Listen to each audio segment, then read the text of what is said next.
In this video, I'm going to demonstrate how I set up additional rows of quilting after I've done my first row and figured out what my desired offset for each additional row is going to be. So basically, I've rolled my quilt and I have set my points. I just set points along this arc and then over and along this arc to just get my pattern oriented as to where it needs to be up and down.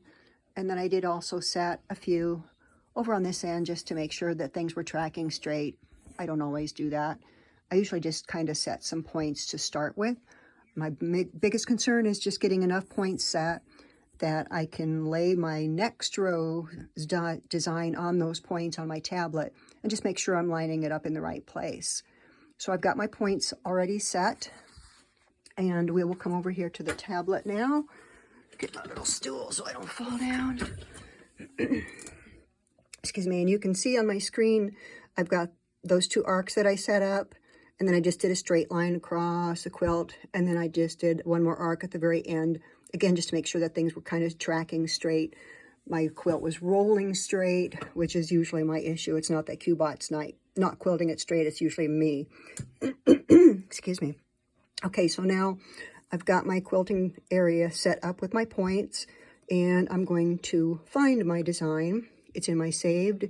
It's 10 Snow is the design I'm working with, and I'm going to modify it. It brought it in at 82%, so I need to change that to 100%. Okay, now what I'm going to do is just pull this up so that it lays right on top of those points that I set. And I'm just going to fine tune that a little bit, see if I can't get it just a hair closer. Yeah, that's probably as close as I'm going to get. And again, I'm only concerned with where it starts. I do not worry that this one over here is a little bit out of alignment left to right on the x-axis like this. So long as it's where it needs to be on the y-axis, like it's not like falling down here or is clear up here from where I mark my points, I'm happy. This is always going to be just a little bit off because as you're quilting, your quilt draws up. So it's kind of pulling everything to the left as it quilts. So that quilting line that I marked points on is going to be a little further to the left. I don't care. I just trust the process. I know it's going to work. I don't worry about that. Again, that's just to make sure I'm lining it up on the y-axis, up and down. So, okay, I've got it brought in at 100%. I've got it overlaying my points that I marked. Now I'm going to freeze my x-axis by double tapping the X quickly so that it turns red. That means it can't move left and right. Crap, I did move it up and down. No, I didn't want to do that. Let's get you back where you're supposed to be. Okay, there. So that keeps it from shifting left to right as I'm doing my next step. Now, take note of this number here, my Y value. That is 9.58. And this is step 7 on the list that I think you probably have. And what I'm doing now is subtracting. I'm going to need a calculator because I don't do math well.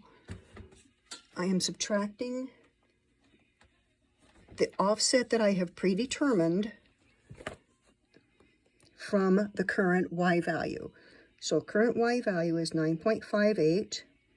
Where's my calculator? Da, da, da, da, da. Hang on, folks. It'll take me a minute. Okay.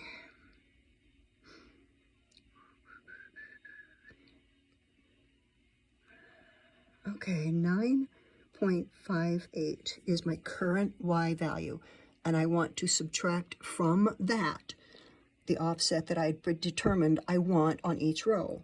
And for this design, my desired offset is 9.6. So I take 9.58 minus 9.6 equal negative 0.02. And that is what I want to put in here, negative 0.02. It's sometimes going to be a negative number. That's fine. It's sometimes going to be a positive number. On a previous row, my offset, my Y value was like 10.8. So my offset was 1.2 or something. It doesn't matter. Just trust the math. Just take whatever your current Y value is, subtract the offset that you'd previously determined, and enter it for your Y value.